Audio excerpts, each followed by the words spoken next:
Why don't you finish your little cup of coffee and slide on out of here, weekend warrior, before somebody mistakes you for a real man?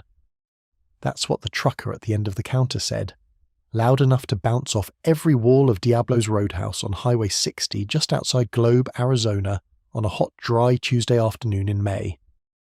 The old man he was talking to was 81 years old, 6 feet tall when he could still stand all the way up, and he was sitting at the counter with both hands wrapped around a chipped white mug, wearing a clean blue work shirt with the sleeves rolled down to his wrists. He didn't turn his head. He didn't answer. He just took one slow sip of his coffee, set the mug back down on the formica, and then, very calmly, with the patient deliberation of a man who had decided something the way he'd decided things his entire life, once and all the way through, he reached up with his right hand, unbuttoned the cuff of his left sleeve and began to roll the sleeve back up his forearm, one slow turn at a time. The trucker laughed at first. The waitress behind the counter froze with a coffee pot in her hand, and in the back booth on the right-hand side of the room, a bearded man in a black leather vest with a road rocker on the back set down a bottle of beer he had been about to drink from, stared across the long, low room at the old man's bare forearm, stood up out of his booth so fast that his thigh hit the underside of the table and rocked it, and said in a voice so loud and so absolutely clear that every single person in Diablo's Roadhouse heard him over the jukebox, "On your feet, every man in this room, on your feet, right now. If you believe that a man's worth is written on the inside of his skin and not on the outside of his mouth, type the word brotherhood into the comments before another word of this story rolls past you, because what just happened in that bar is the kind of thing the men inside it will be telling their grandchildren about for the rest of their natural lives." Master Sergeant Daniel Whitmore, United States Marine Corps, retired, had not woken up that morning planning to show his tattoo to anybody. Danny Whitmore, in fact, had not shown his tattoo to anybody on purpose in 56 years, since the day in 1969 when a Navy corpsman in a field hospital in Da Nang had asked him what the skull on his left forearm meant, and Danny had answered, in the flat voice he used for things he was not allowed to talk about, that it meant nothing, sir, and that the corpsman should please stitch up the cut on his elbow and not ask the question again. The corpsman had not asked the question again.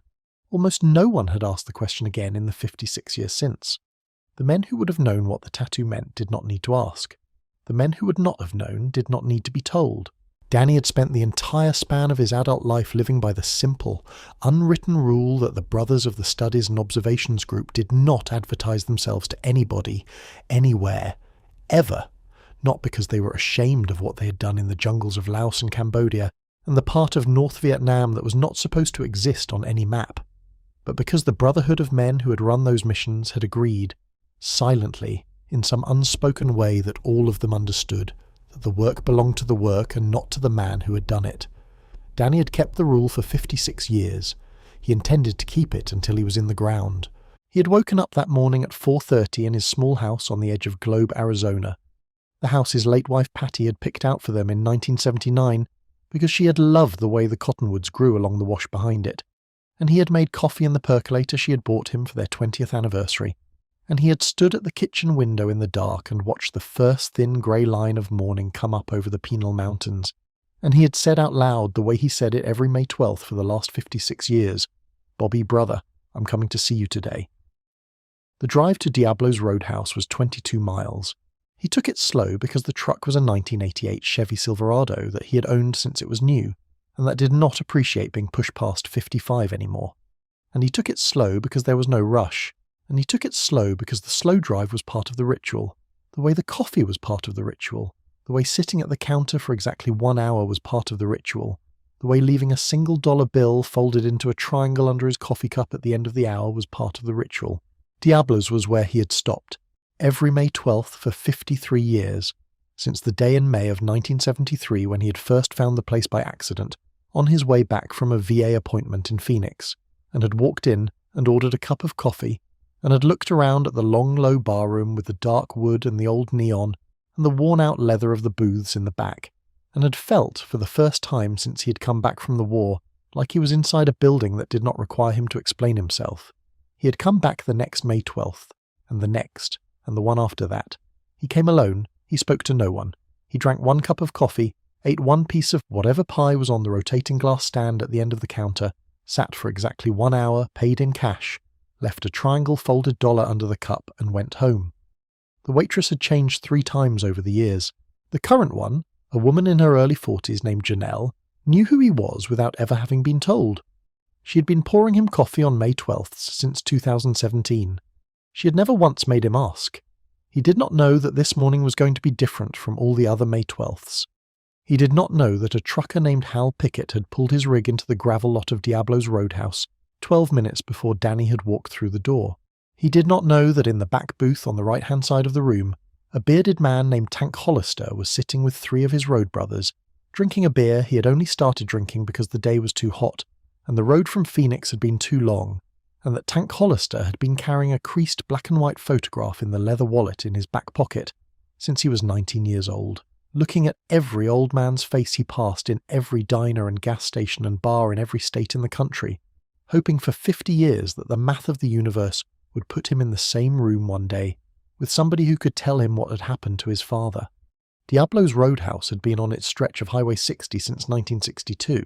The original owner, a man named Eduardo Solis, had built it with his own hands out of cinder block and reclaimed lumber from a railroad tie yard up in Miami, Arizona. And he had named it after the small carved wooden devil his grandmother had given him when he was 7 years old that he had kept on the shelf above the cash register from opening day until he had died of a heart attack behind the counter in 1996. The current owner was Eduardo's daughter Rosa, who had inherited the place at the age of 41, and who had run it ever since with the same combination of patience and zero tolerance her father had run it with for 34 years before her.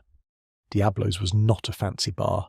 The floor was poured concrete with a layer of red dust that nobody could ever quite sweep all the way out of the corners. The lighting was warm and low, mostly from an old jukebox at the back wall, and a few hanging lamps over the booths, and a long string of Christmas lights that Rosa had hung above the bar in 1998 and had decided she liked enough to leave up year-round. There were neon beer signs in the windows.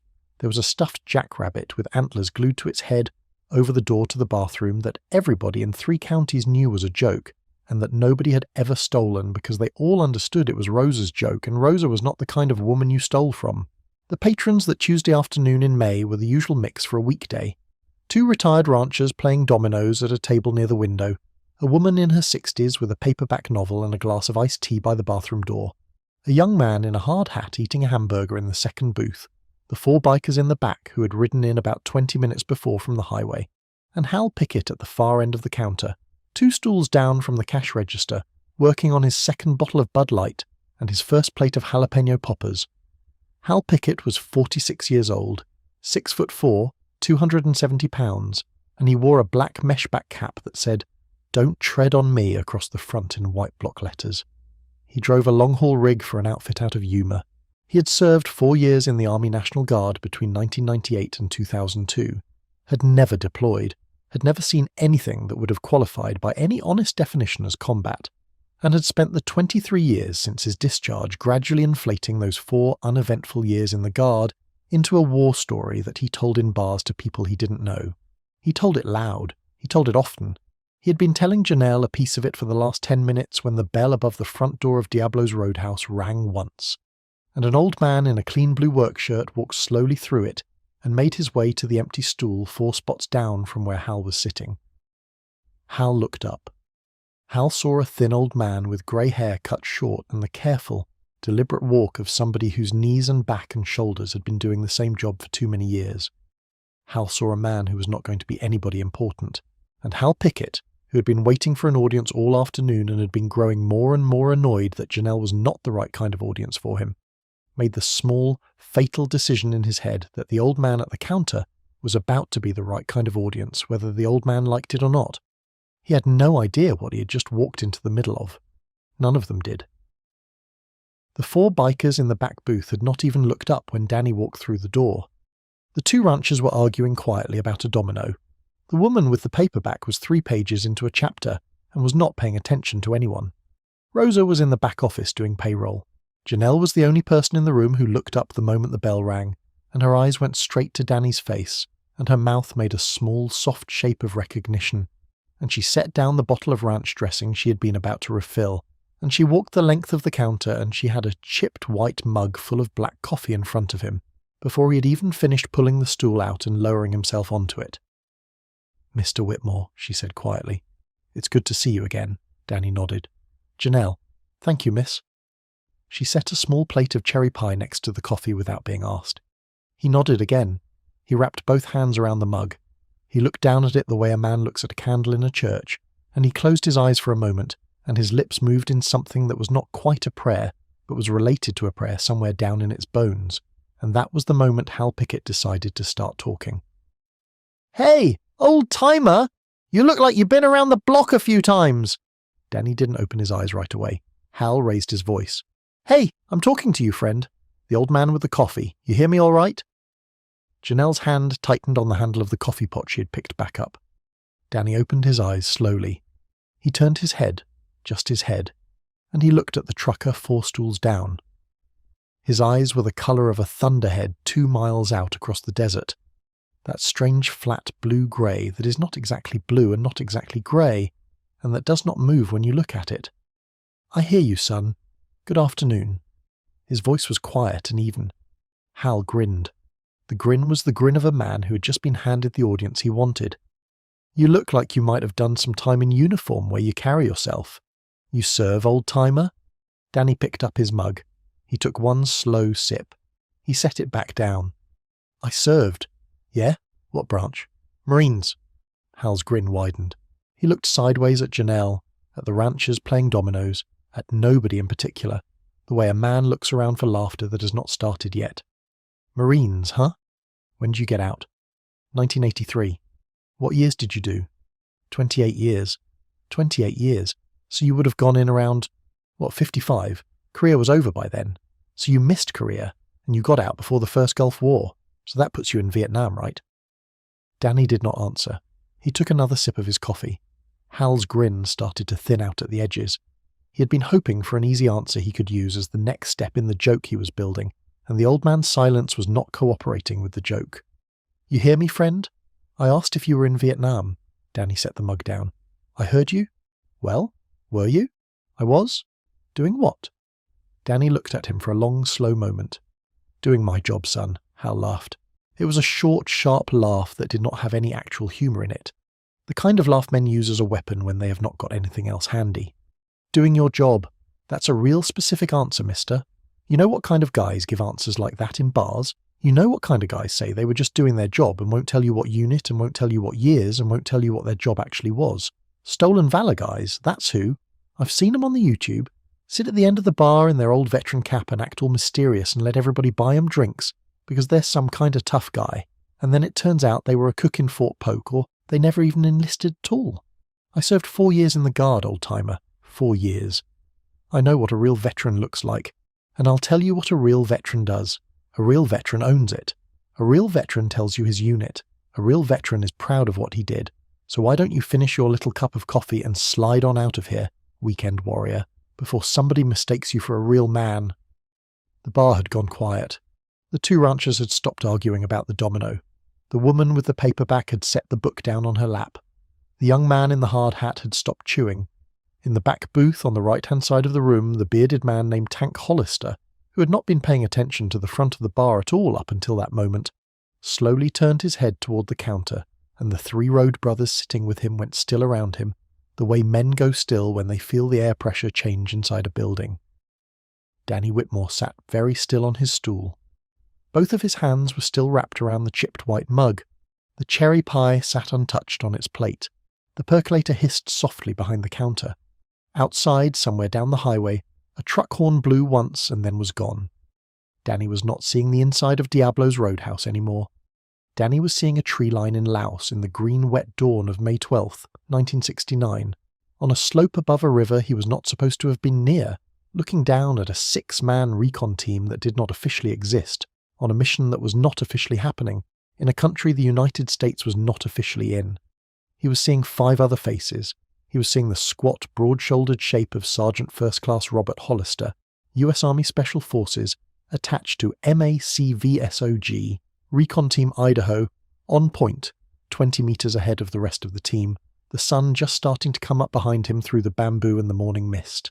He was seeing Bobby Hollister turn around to give the hand signal that meant clear advance, and he was seeing the small dark hole open up in the center of Bobby's chest plate carrier A half-second before any of them heard the crack of the rifle that had made the hole, and he was seeing Bobby's mouth move once soundlessly, and his knees fold under him, and his body go down onto the mossy ground at the edge of the river.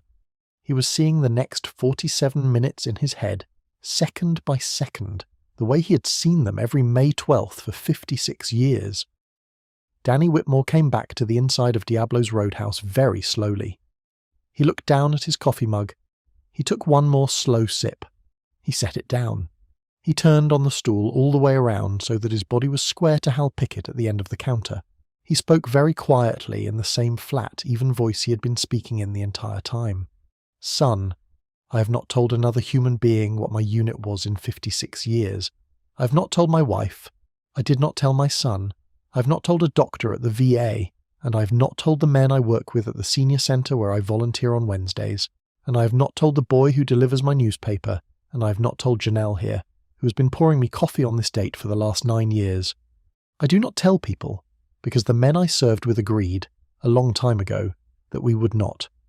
But you have just stood up in a public place and called me a coward and a liar, and I have spent my entire life being patient with men like you, and I am, today of all days, not in the mood to be patient with one more. So I'm going to make an exception to a rule I've kept for 56 years. I'm going to roll up my left sleeve, and I am going to show you what is on my left forearm. And after I've done that, I'm going to ask you very politely to apologize to the waitress for using language in front of her that you would not use in front of your own mother, and then I'm going to finish my coffee and my pie in peace, and if any of that is acceptable to you, please nod once." Hal Pickett stared at him. He did not nod. He did not move. The silence in Diablo's Roadhouse was the kind of silence that has weight to it, the kind that presses on the eardrums. Danny Whitmore raised his right hand to the cuff of his left sleeve slowly, with the care of a man diffusing something, and he unbuttoned the cuff. He folded the cuff back. He folded it back again. He folded it back a third time and then a fourth, until the sleeve was bunched up just above the elbow, and the entire long, thin, sun-spotted forearm of an 81-year-old Marine was exposed in the warm yellow light of the hanging lamps over the bar at Diablo's. There, on the inside of the forearm, faded almost to a pale grey green by 56 years of Arizona sun and time and a long, quiet life, was a tattoo. It was not a large tattoo. It was no bigger than a credit card. It showed a human skull facing forward, with a green beret tilted at an angle on top of it, and a small parachute behind the skull, and below the skull, in a curved banner that the years had blurred but had not erased, 3 letters, S-O-G.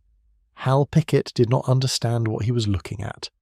Hal Pickett had never heard of SOG in his life, because SOG had been classified for the better part of 3 decades, and because Hal Pickett had not been the kind of man who had bothered to read about military history once it had been declassified. Hal Pickett looked at the tattoo and saw a faded skull on an old man's arm and opened his mouth to make another joke. He never got the joke out, because in the back booth on the right-hand side of the room, the bearded man named Tank Hollister, who had been staring at that forearm from 40 feet away with the absolute frozen attention of a man who has just seen something he has been looking for since he was 19 years old, set his beer bottle down on the table so hard that the foam came up out of the neck of the bottle, and he stood up out of the booth so fast that his thigh hit the underside of the table and rocked it, and he said in a voice so loud and so absolutely steady that the woman with the paperback dropped the book in her lap, and the young man in the hard hat froze with a French fry halfway to his mouth. "On your feet, every man in this room, on your feet, right now. If you have made it this far in the story and you understand even a little bit what those 3 letters on the inside of that old man's forearm mean, type the word recon in the comments before you watch another second, because what is about to happen in the next 2 minutes inside Diablo's Roadhouse is the part of this story that I have not been able to stop thinking about since I first heard it told. Tank Hollister was 58 years old, 6'2", 220 pounds, with a full salt and pepper beard that came down to the second button of his black t-shirt and a grey ponytail pulled tight against the back of his head.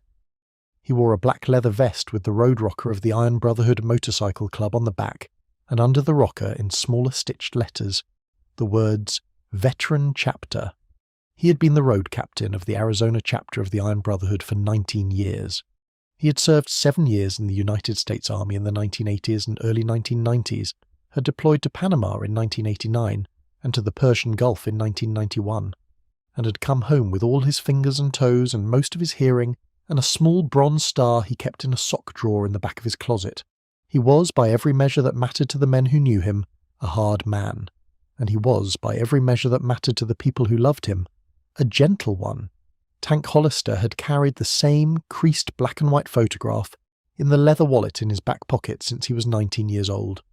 The photograph was of a young man in jungle fatigues, 26 years old, with broad shoulders and a half smile, and a green beret tilted at exactly the angle of the green beret in the tattoo on Daniel Whitmore's forearm. The young man in the photograph was Sergeant First Class Robert James Hollister, United States Army Special Forces, killed in action on a mission that did not officially exist in a country he was not officially in on the 12th of May 1969. Robert Hollister's body had never come home.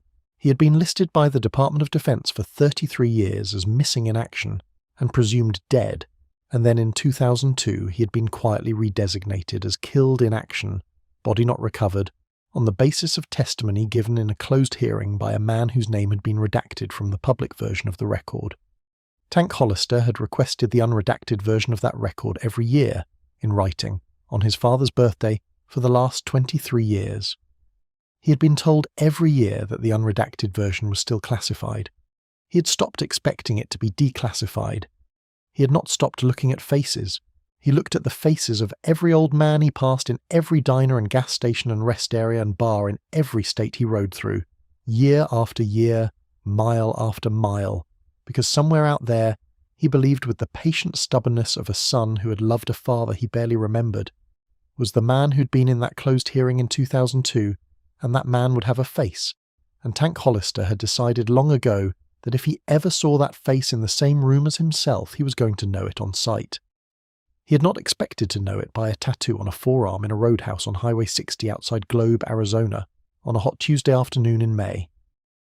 The room was rising. Tank's 3 road brothers had stood up the second he had stood up without asking why, because the Iron Brotherhood operated on the simple, unspoken understanding that when the road captain stood up and called the room to attention, you stood up and the why came later. The 2 ranchers at the table by the window had stood up because it was that kind of moment and they were that kind of men. The woman with the paperback had stood up because the air in the room had changed and her body had understood it before her mind had. The young man in the hard hat had stood up. Janelle, behind the counter, had set the coffee pot down on the warmer with shaking hands and had stepped back from the counter and was standing very still with her hands at her sides. Hal Pickett had not stood up. Hal Pickett was sitting on his stool with his mouth half open and a confused, almost frightened look on his face, the look of a man who has just realized that the joke he was telling is no longer his joke.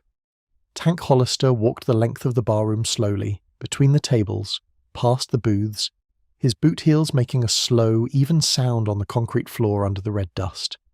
He stopped 4 feet from where Danny Whitmore was sitting on his stool. He looked down at the faded skull on the inside of the forearm. He looked up at Danny's face. And Tank Hollister, who had been looking for this moment for 56 years, did not say anything for a long beat. He just brought his right hand up to his temple in a slow, careful, perfect salute, and he held it there. Danny Whitmore looked up at the bearded man standing in front of him.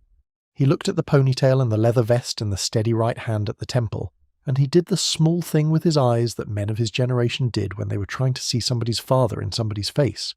He did the small thing with his eyes for a long second. Then he saw it. His own face changed in a way that Janelle, watching from behind the counter, would later try and fail to describe to her husband when she got home that night. It was not surprise. It was something deeper than surprise. It was the look of a man who has been carrying a name in the back of his mouth for 56 years and has just been told he can finally take it out. Son, Danny said. Just that one word. Son. He let go of the coffee mug. He pushed himself up off the stool, slowly with both hands on the edge of the counter, and he stood at his full height for the first time that day, and he raised his own right hand to his own temple in the slow, perfect salute of a Marine Master Sergeant, and he held it there. Tank held his. Neither man moved. The room held its breath. Then, in a voice so quiet that only the people closest to him heard it, Tank Hollister said, "You knew my father, didn't you? You knew Bobby Hollister." Danny Whitmore did not answer right away. He let his hand come down. He looked at Tank Hollister for a long, long moment.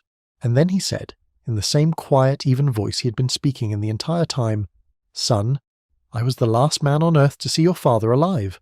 I was the man at the closed hearing in 2002. I have been waiting 56 years to find one of his children, because I made a promise to him in the last 47 minutes of his life that I would tell whoever I could find, whenever I could find them, what he said and what he did and where he is. I did not know if I would ever find one of you. I am very glad I have." Tank Hollister's right hand came down from his temple very slowly. His mouth opened and closed.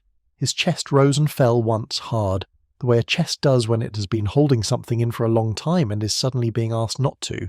He reached into the back pocket of his jeans with a hand that was shaking, and he took out the leather wallet that had been there for 35 years, and he opened it, and he took out the creased black and white photograph that had been folded and refolded so many times that the corners were almost soft as cloth, and he held the photograph out toward Danny Whitmore in the open palm of his hand.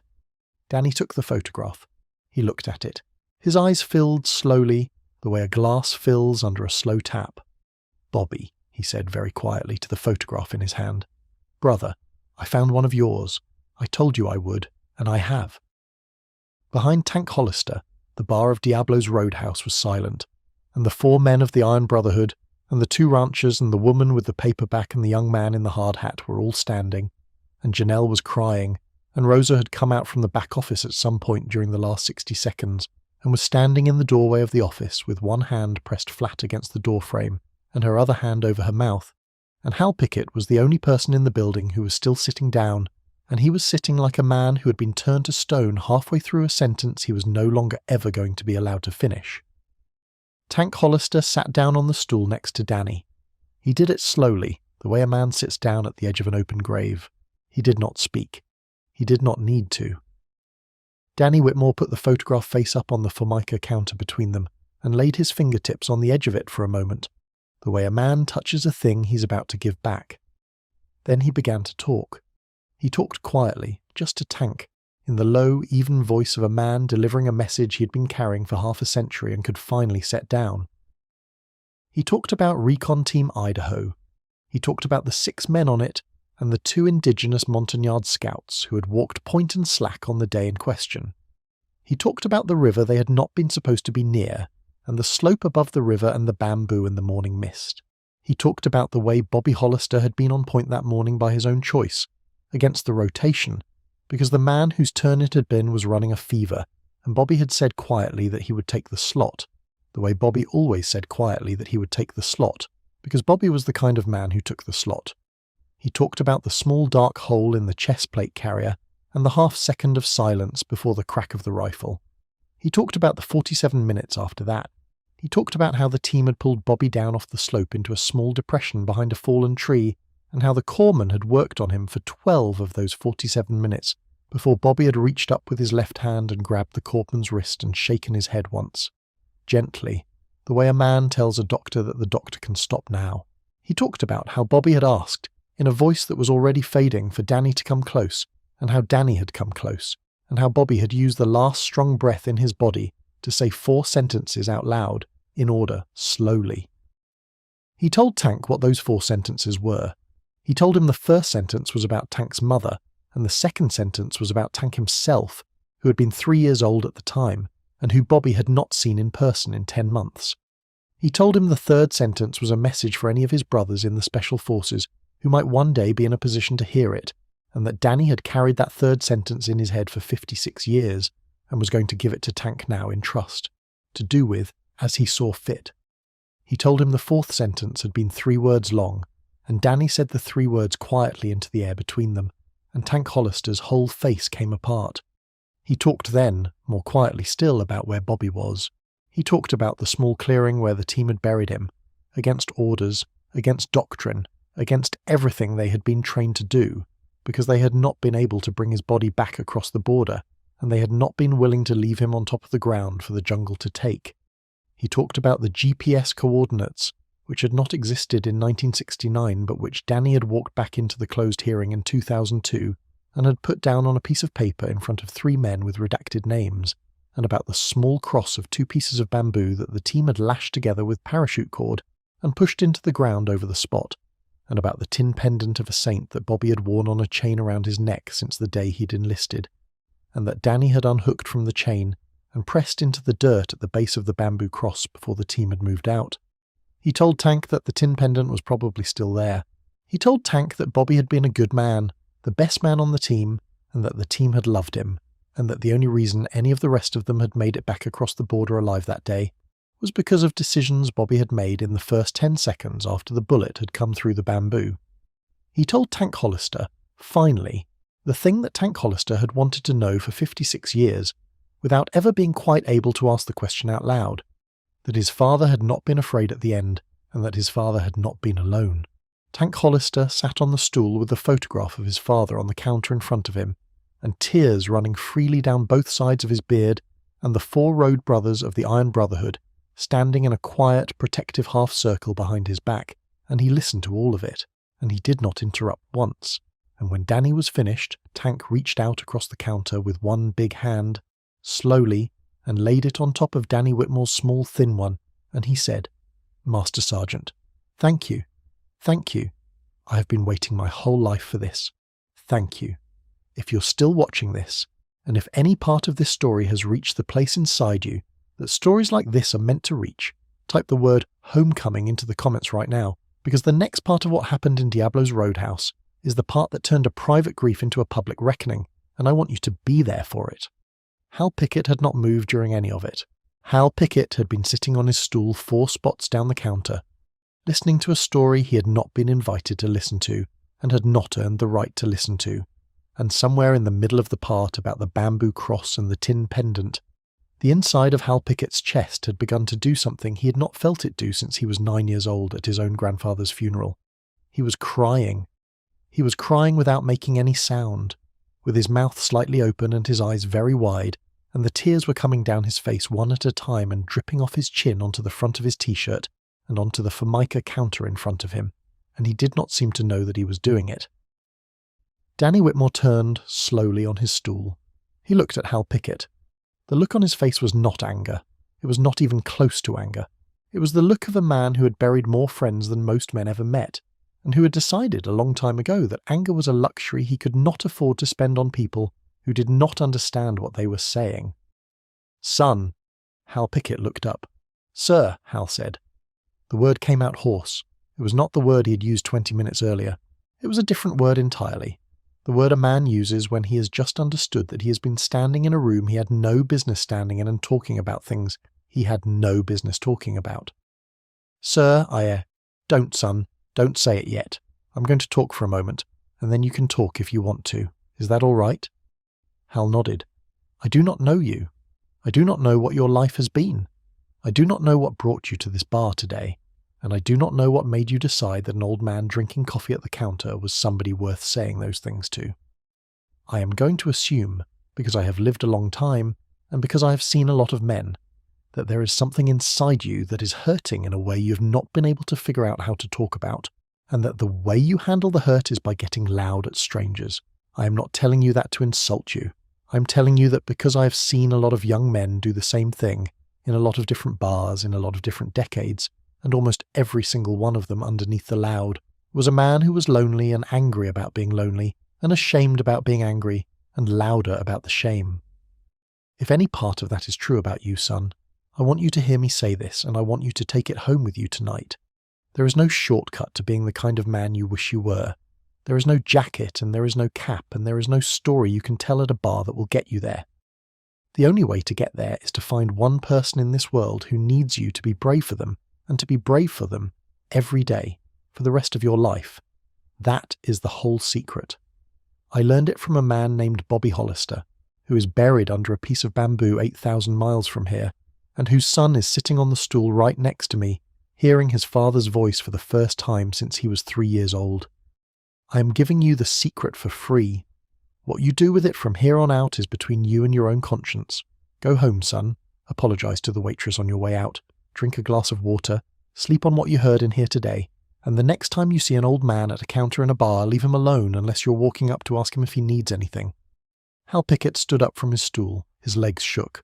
He walked the 4 steps to the cash register and he pulled out his wallet and he laid two $20 bills on the counter next to his unfinished beer, far more than the bill came to, and he looked at Janelle, and he opened his mouth and he said, "Ma'am, I'm sorry.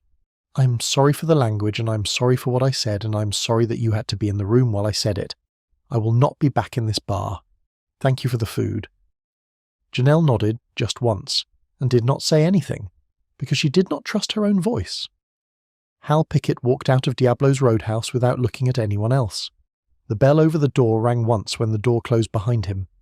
Outside, in the gravel lot, his rig started up a minute later, and the air brakes hissed, and the long-haul truck pulled out onto Highway 60 westbound, and nobody in Diablo's Roadhouse ever saw Hal Pickett again. There are some stories that say a man like Hal Pickett goes home and changes his life and writes a letter and shows up 2 years later as a different version of himself. This is not that kind of story. Hal Pickett, as far as anybody at Diablo's Roadhouse knows, simply went on with his life and got a little quieter in bars, and that is enough sometimes, and it is more than what most men manage. What happened in the next hour at Diablo's Roadhouse, and in the days and weeks after, has become the kind of story that gets told around campfires, and in VFW halls and at Iron Brotherhood meetings from Arizona to the Carolinas. Tank Hollister and Danny Whitmore sat at the counter together for the rest of that hour, and they did not talk about the war anymore after the first telling, because the first telling had been enough, and the rest of what they had to say to each other was the kind of thing that did not need words. Tank's 3 road brothers pulled up 2 more stools and sat down with them, and Janelle put fresh coffee in front of all 5 men, and Rosa came out of the office and put a slice of cherry pie in front of each of them on the house, and the 2 ranchers came over from their table by the window, and the woman with the paperback came over from her seat by the bathroom, and the young man in the hard hat came over too, and one by one each of them shook Daniel Whitmore's hand and said almost nothing, because there was almost nothing they could say. Tank Hollister got the GPS coordinates from Danny on a folded napkin. He has not been to the spot in Laos yet. He has applied for a passport and a special visa, and is working through a non-profit organisation that helps the families of MIA veterans organise trips to recover personal effects from old battlefields in Southeast Asia, and the organisation has told him that the trip will probably happen sometime in the next 18 months, and that they will help him bring back the tin pendant if it is still there. He intends to put the tin pendant in a small wooden box on the mantel of his fireplace next to a folded American flag he has had in storage for 20 years, waiting for somewhere to put it. The Iron Brotherhood Motorcycle Club, Arizona chapter, has officially adopted the 12th of May as a day of remembrance for SOG operators and their families, and on May 12th of next year there will be a memorial ride from Phoenix to Globe to Diablo's Roadhouse, and Tank Hollister has personally invited Daniel Whitmore to ride in the lead truck with him. Danny has accepted. The 4 sentences that Bobby Hollister said in the last minute of his life have not been written down anywhere outside of Tank Hollister's own private journal, where he has copied them in his own hand on a single page with the date at the top, and they will not be written down anywhere else, because they do not belong to the public, and Daniel Whitmore did not give them to Tank Hollister, so they could be turned into a paragraph in a magazine article or a line in a documentary. They belong to Tank, and Tank intends to keep them. The 3rd sentence, the one Bobby had asked Danny to deliver to any of his Special Forces brothers who might one day be in a position to hear it, has been delivered 56 years later to Bobby's son, who served in the United States Army himself, and who has decided to count the delivery complete on the basis that Tank has worn a uniform too, and Bobby would have understood the technicality and would have smiled.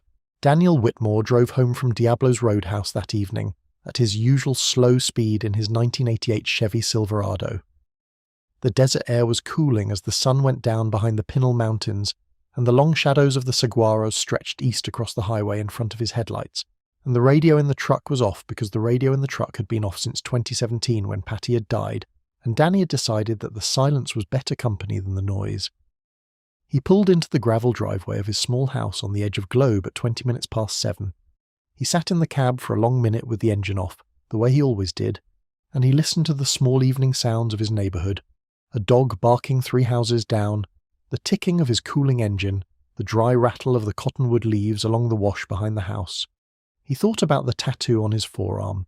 He thought about how it had not seen sunlight in 56 years, and had seen it for the first time today in front of 9 other people in a roadhouse on Highway 60.